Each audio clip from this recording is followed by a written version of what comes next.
하박국서 마지막 주 말씀이 되겠습니다. 하박국서 마지막에 나오는 이 세 구절의 고백은 하나님의 마음을 시원하게 해드리는 신앙 고백이요, 또 우리의 믿음의 정수를 보여주는 고백이라 할 수 있습니다. 첫 번째 주에 말씀드린 대로 하박국은 1장에서 하나님께 대한 항의 같은 도전의 질문으로 시작했습니다. 그런데 3장 마지막 부분에서 그는 하나님께 드리는 찬양으로 끝맺고 있습니다. 1장에서 그는 악이 승리하는 것 같은 이 세상에 대한 두려움에 사로잡혀 있었지만, 그는 이 3장 마지막에서 선하신 하나님께서 승리하실 것에 대한 믿음으로 마무리 짓고 있습니다.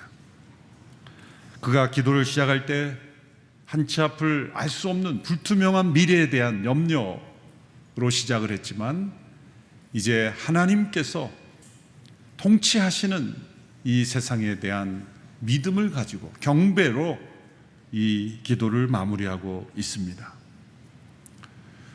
이러한 하박국의 고백을 우리가 함께 읽으며 감동을 받는 것은 쉽지만, 우리 자신이 이런 고백의 주인공이 되는 것은 매우 어려운 일입니다.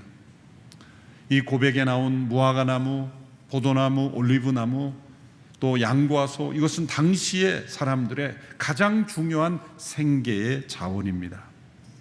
이것이 없으면 살 수 없는 그러한 요소들이죠. 생계의 가장 중요한 필수적인 요소들입니다. 이러한 것이 전혀 없는 상실, 절망적인 상황 속에 이 하박국이 하나님을 기뻐하며 그 하나님께 경배하는 이 고백은 하나님을 모르는 사람들에게는 억지처럼 보이기 쉽습니다. 현실을 전혀 알지 못하는 이들의 철없는 말처럼 보일 수도 있습니다.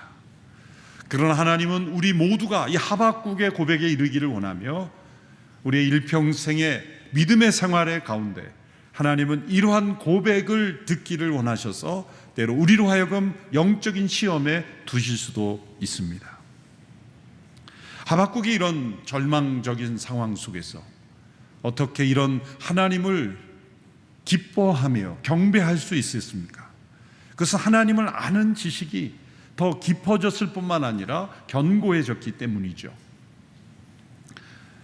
우리가 머리로 하는 하나님에 대한 지식이 아니라 우리의 마음으로, 삶으로 체험하는 하나님의 지식을, 하나님을 아는 지식에 이르지 못하면 이러한 찬양과 경배를 드릴 수가 없습니다.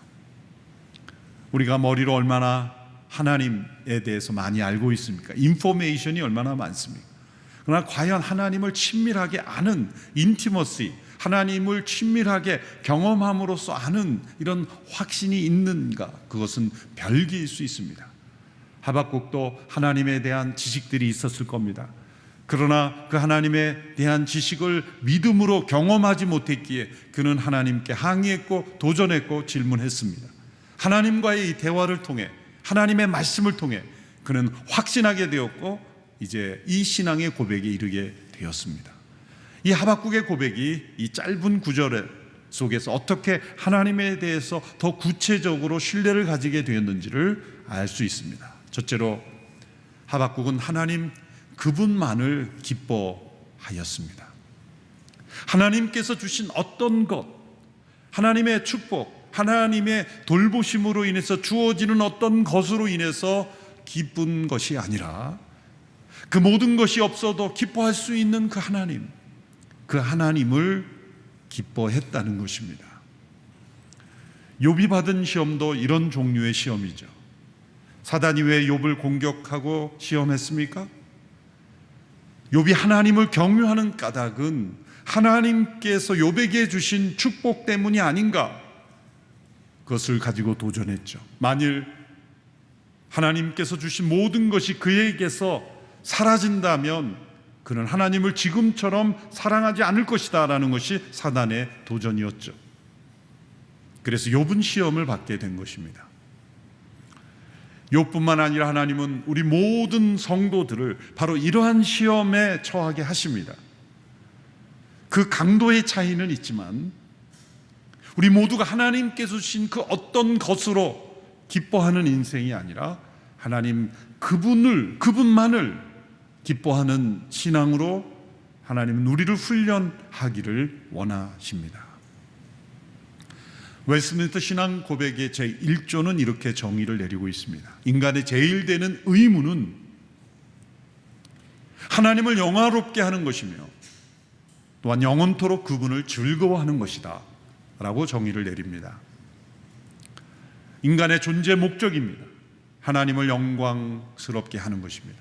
그럼 어떻게 인간이 하나님을 영광스럽게 할 수 있을까요? 어떤 인간의 업적을 남김으로, 하나님께 많은 것을 드림으로 하나님을 영광스럽게 할 수 있습니까?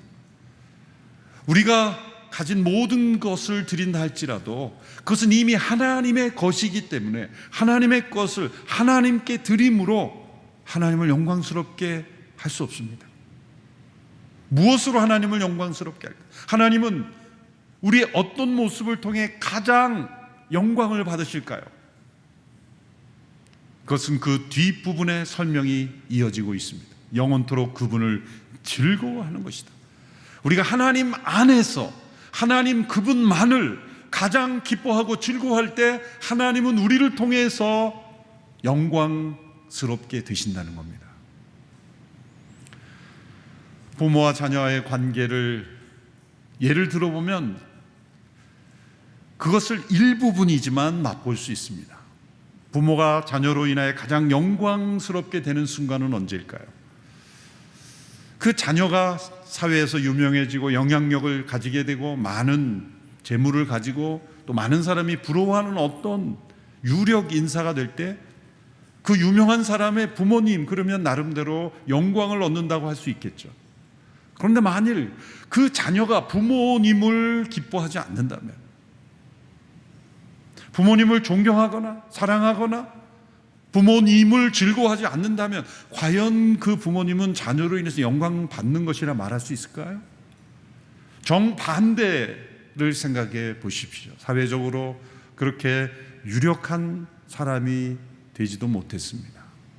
영향력 있는 인사도 아닙니다. 그러나 그 부모를 기뻐하고 즐거워한다면 그 부모는 자녀를 통해 영광을 받았다고 말할 수가 있습니다. 하나님께서 우리를 통해 가장 영광 받으시는 순간은 언제일까요? 우리가 하나님 그분만을 기뻐하고 즐거워한다면, 하나님께서 주신 어떤 그 무엇이 아니라 하나님 그분만을 기뻐하고 즐거워한다면 하나님은 우리를 통해서 가장 영광 받으셨다고 말할 수 있습니다. 심지어 고난 속에서, 재난 속에서 하나님이 우리에게 허락하실 수 있는 그 무엇을 주시지 않을지라도 하나님을 기뻐한다면 하나님을 가장 영광스럽게 할 수 있습니다. 예수님께서 십자가에서 어떻게 하나님을 영광스럽게 했습니까? 요한복음 17장의 대제사장의 기도에서 예수님은 이렇게 기도하셨어요. 아버지여, 때가 이르렀사오니 아들을 영화롭게 하사 아들로 아버지를 영화롭게 하옵소서. 예수님께서 영화롭게 된다는 이 때는 언제입니까? 십자가를 지시는 때입니다. 그 십자가는 어느 때입니까? 아버지 하나님이 그 아들을 버리시는 때입니다. 아버지로부터 버림받아 인류를 대속하는 대속 제물이 되는 그 순간을 아들은 아버지의 뜻에 순종하는 것이 가장 영광스럽게 여겼고, 그 아버지의 뜻에 순종하는 것을 기뻐하는 그 아들로 인하여 우리 하나님은 가장 영광을 받으시는 겁니다. 이렇게 하나님만을 즐거워하는 것은 타락한 인간의 본성으로는 불가능한 일입니다. 그래서 미국 대각성 운동을 일으켰던 조나단 에드워드도 이런 문장을 남겼죠. 인간의 가장 적절한 행복은 하나님을 즐거워하는 것이다. 그러나 육신적인 출생으로 인한 본성으로는 이것이 불가능하다. 다시 태어나야, 거듭나야 가능한 것이다. 저는 여기에 더 붙여서 다시 태어날 뿐만 아니라 거듭난 영혼일지라도 하나님이 주신 시험을 통과하면서 하나님을 즐거워할 수 있게 된다라고 말할 수 있습니다. 두 번째로 하박국은 심판을 통해 구원하시는 하나님, 이 구원의 하나님을 기뻐한 것입니다. 하박국이 기뻐한 하나님, 구원의 하나님이십니다. 구원의 하나님에 대한 감격이 있습니까? 신앙생활의 연수가 많아질수록 구원의 하나님에 대한 그 사랑과 은혜에 대한 감사와 감격이 사라져 갈 수 있습니다. 구원의 하나님은 신앙생활 처음 할 때 신앙생활의 기초 아닌가요? 라고 생각하는 것은 신앙생활에 무엇인가 문제가 생긴 것입니다. 그건 신앙생활의 기초가 아니라 모든 것입니다. 내가 구원받았다는 사실에 대한 감격, 그 기쁨, 나를 구원하신 하나님, 그 구원의 하나님을 기뻐하는 것은 신앙생활의 모든 것입니다. 구원이라는 단어는 우리가 더 나은 사람이 된다는 뜻이 아니에요. 구원과 같은 동전에 앞뒤면은 하나님의 진노와 심판입니다. 하나님의 진노와 심판으로 영원한 죽음 가운데 처했던 우리들을 그리스도의 십자가로 다시 살리시고 성령으로 영원한 생명을 주신 이 구원의 하나님을 기뻐하지 않는다면 우리의 신앙생활에 무언가 큰 문제가 생긴 것입니다. 구원의 하나님이라는 이 단어 속에 우리의 모든 기쁨이 담겨 있게 되기를 축원합니다. 하박국은 그 백성들이 죄로 말미암아 하나님의 심판을 받는다는 것을 깨달았어요. 그걸 인정했습니다. 그러나 하나님은 이 심판을 통해서 그 백성을 지금 구원하고 계시다는 것을 깨달았습니다. 그래서 그는 기뻐할 수 있었던 거예요. 우리는 이 하박국서에서 이 하나님의 세 가지 종류의 뜻을 그래서 발견하게 됩니다. 첫 번째, 가장 중요한 하나님의 궁극적인 뜻, 그것은 구원이요 회복입니다. 축복입니다. 그러나 때로 하나님은 이 구원과 축복에 이르게 하시기 위해서 우리에게 재앙과 재난을 허락하시고 때로 심판하십니다. 그래서 하나님의 허용적인 뜻, 섭리적인 뜻이라고 말할 수가 있습니다. 하나님의 본심은 심판이 아닙니다. 하나님은 진노하기를 즐기시는 분이 아닙니다. 그러나 인간의 죄로 인하여, 불순종으로 인하여 심판하실 수밖에 없는, 진노하실 수밖에 없는 하나님이시지만 하나님은 언제나 구원으로 이끄시는 하나님이시죠. 근데 세 번째 하나님의 뜻이 나타나죠. 그것은 하나님의 지시적인 뜻이라고 말할 수가 있습니다. 예를 들어 이 하박국이 처한 시대처럼 이제 장차 바벨론에 의한 멸망을 앞두고 있습니다. 하나님께서 예언자 예레미야를 통해서 그 백성들이 이렇게 지시하셨습니다. 바벨론의 포로로 잡혀가라. 구체적으로 지시하셨습니다. 왜냐하면 그 바벨론에 대항하여 싸우는 이들이 분명히 나타날 것이기 때문이었습니다.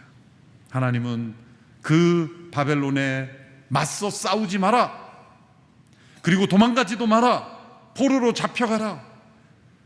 하나님의 뜻을 잘 분별하지 못하는 사람들은 그런 예언을 하는 예레미야를 반역자로 여기고 때리고 죽이려고 했죠. 하나님께서 왜 구체적으로 바벨론의 포로로 잡혀가라고 지시하셨을까요?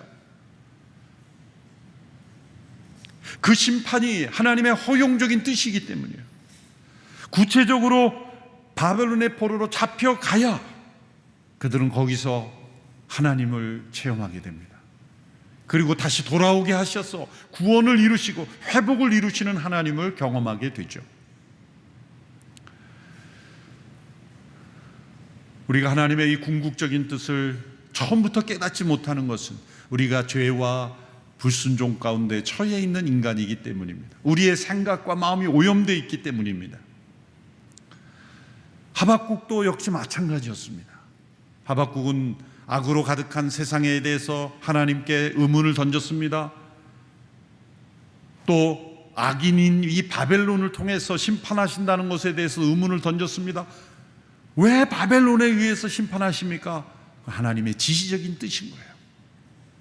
하나님께서 바벨론을 이뻐하시고 또 그들이 세상을 장악하도록 이끄시기 위해서 그렇게 허락하신 것이 아니죠. 그것은 매우 일시적이며 지시적인 뜻인 겁니다. 그것을 통해서 하나님은 하나님의 섭리를 이루어 가시고 하나님의 궁극적인 뜻을 이루어가게 하시는 거예요. 이제 하박국이 그 모든 것을 깨달은 겁니다. 하나님이 이 백성을 바벨론을 통해 심판하시지만 그것이 하나님의 궁극적인 뜻이 아니구나. 바벨론도 하나님이 심판하시기에 하나님의 더 크신 뜻을 발견하며 이제 구원하시는 하나님, 그 구원의 하나님을 기뻐하게 되었다는 거죠. 우리의 모든 삶 속에 일어나는 일들, 이해할 수 없는 일들, 하나님께서 때로 섭리 가운데 허용하시는 문제들, 아픔들, 때로는 상실, 고난, 이해할 수 없는 갈등, 하나님의 허용적인 뜻입니다. 때로 하나님이 그러한 문제로 우리를 지시하시기도 합니다. 이끌고 가시기도 합니다. 그런 하나님의 궁극적인 뜻이 아니죠. 하나님은 그 모든 과정을 통하여 우리를 구원의 길로 인도하시는데 모든 초점이 있는 겁니다. 때로는 우리가 가진 모든 것을 다 잃어버리게 함으로써 우리를 구원하게 하실 수도 있어요. 때로는 이 세상에 그만 살게 하심으로써 구원하시게 하시는 역사도 이루실 수 있는 거예요. 우리가 다 이해할 수 없는 하나님의 섭리 가운데 하나님의 지시로 우리를 구원하시는 하나님의 계획, 영원한 생명으로 인도하시는 하나님의 뜻을 이루어 가시는 겁니다. 그래서 하박국은 이 구원의 하나님을 기뻐하고 노래할 수 있었던 겁니다. 세 번째로 하박국은 그 구원의 하나님을 기뻐하는 가운데 자신의 영혼의 힘의 근원, 힘의 원천이 되시는 하나님을 기뻐하게 되었습니다. 하나님을 기뻐하는 것이 너희의 힘이니라. 여호와를 기뻐하는 것이 너희의 힘이니라. 느헤미야와 에스라가 그 백성들에게 권고한 말이죠. 포로로 잡혀갔다 돌아온 그 백성들이 성벽도 짓고 또 하나님의 율법을 읽고 회개하며 각성하며 돌이키기 원했습니다. 눈물을 흘렸습니다. 회개하고 있습니다. 바로 그 백성들에게 느헤미야는 여호와를 기뻐하는 것이 너희의 힘이라 말했습니다. 회개를 중단하라는 뜻이 아닙니다. 참된 회개를 경험한 자들은 이제 구원의 하나님을 기뻐함으로 새 힘을 얻게 된다. 새 힘을 주시는 그 하나님을 경험하라고 권면하고 있는 것입니다. 예수님께서 어떻게 십자가를 이기셨습니까? 십자가의 고통을 어떻게 감당하셨습니까? 그것은 구원의 하나님을 기뻐하셨기 때문이에요. 히브리서 12장 2절에서 개정 번역이 이렇게 말씀하고 있습니다. 우리 같이 한번 읽어볼까요? 시작. 믿음의 주여 또 온전케 하시는 이인 예수를 바라보자. 그는 그 앞에 있는 기쁨을 위하여 십자가를 참으사 부끄러움을 개의치 아니하시더니 하나님 보좌 우편에 앉으셨느니라. 그 앞에 있는 기쁨, 이 기쁨은 무엇입니까? 구원의 하나님 아버지를 기뻐하신 거예요. 자신을 대속제물로 내어주심으로 모든 인류를 구원하시는 그 구원의 하나님, 그 하나님을 기뻐했다는 거예요. 그래서 예수님은 십자가의 수치와 고난을 이길 수 있는 힘을 얻으셨던 것입니다. 하박국은 그렇게 구원의 하나님을 기뻐함으로 힘을 얻은 이들의 발을 사슴과 같은 발이 되게 하신다 고백했습니다. 나의 발을 사슴과 같게 하사 나로 높은 곳에 다니게 하소서 기도했습니다. 사람들의 발걸음을 보면 절망에 빠진 발걸음인지 아니면 희망의 발걸음인지를 알 수 있습니다. 목적이 분명한 사람의 발걸음과 방황하는 사람의 발걸음이 다릅니다. 하나님을 기뻐함으로 힘을 얻은 사람들의 발걸음은 사슴의 발과 같이 높은 곳을 경쾌하게 가볍게 뛰어다니는 그런 발걸음이 되는 것입니다. 하박국처럼 이런 고백을 했던 사람이 다윗입니다. 다윗도 이미 사무엘하 22장 34절에서 이런 고백을 이미 하였습니다. 주께서 내 발을 암사슴의 발과 같이 만드시고 나를 높은 곳에 세우십니다. 다윗도 이 사슴의 발과 같이 나를 높은 곳에 세워달라 그렇게 고백했죠. 다윗, 하박국, 왜 이들이 이런 높은 곳에 그 발을 세워달라고 기도했을까요? 신명기에 이 말씀이 나와요. 모세를 통해 하나님께서 약속하신 승리의 삶을 비유하는 것입니다. 신명기 32장 13절에 그분은 야곱이 그 땅 높은 곳을 타고 다니게 하셨고라고 말씀했습니다. 신명기 33장 29절의 말씀입니다. 우리 같이 읽어볼까? 시작. 이스라엘아 너는 행복하다. 여호와께서 구원하신 민족 너 같은 자가 누구겠느냐. 그분은 내 방패시며 도우시는 분이고 내 영광스러운 가리시다. 내 원수들이 내 앞에서 움츠리고 너는 그들의 높은 곳을 발로 밟을 것이다.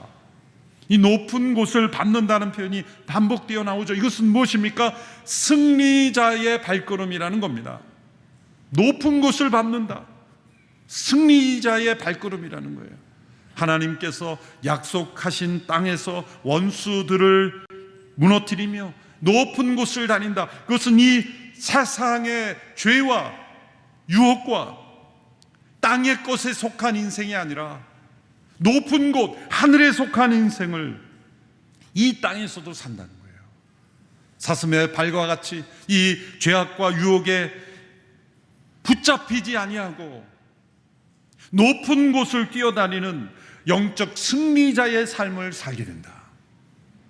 하나님을 기뻐하는 영혼, 하나님만을 기뻐하는 영혼, 구원의 하나님을 기뻐하는 영혼은 영적 승리의 발걸음으로 높은 곳을 뛰어다니는 승리의 삶을 살게 된다는 거예요. 이러한 영적 힘이 우리에게 있게 되기를 축원합니다. 잘 알려진 찬송 저 높은 곳을 향하여 라는 찬송이 있죠. 언제부터인가 장례 예배 찬송으로만 불려지지만 사실은 그 원래 영어 찬송의 원제목은 higher ground, 높은 곳에 나로 있게 하소서. 바로 이 하박국의 말씀의 내용을 적용한 찬송이죠. 저 높은 곳을 향하여, 그것이 우리가 죽음 너머의 영원한 세상이라고 향할 수도 있지만 하박국의 고백처럼 이 땅에 살지만 땅의 것을 생각하지 않고 위의 것, 높은 곳, 하나님의 임재 가운데 승리하는 발걸음으로 살게 해달라는 소망의 찬양이기도 한 거예요. 후렴 부분에 새 찬성가로 개사되면서 가사를 원래는 내 주여 내 발 붙드사였는데 그걸 마음으로 바꿔버렸어요. 참 아쉬워요. 나로 높은 곳에 다니게 하소서 할 때 내 주여 내 발 붙드사 그곳에 서게 하소서, 그렇게 찬양했던 찬송이 있죠. 그래서 오늘은 새 찬송가가 아닌 옛 찬송가로 다시 발로 바꿔서 한번 불러보고 싶어요. 그래서 과거 통일 찬송가의 543장이었죠. 1절, 4절, 5절 이렇게 한번 이 하박국의 고백이 나의 고백이 되게 하소서라는 기도의 제목을 가지고 함께 이 찬송을 부르고 말씀을 맺고자 합니다.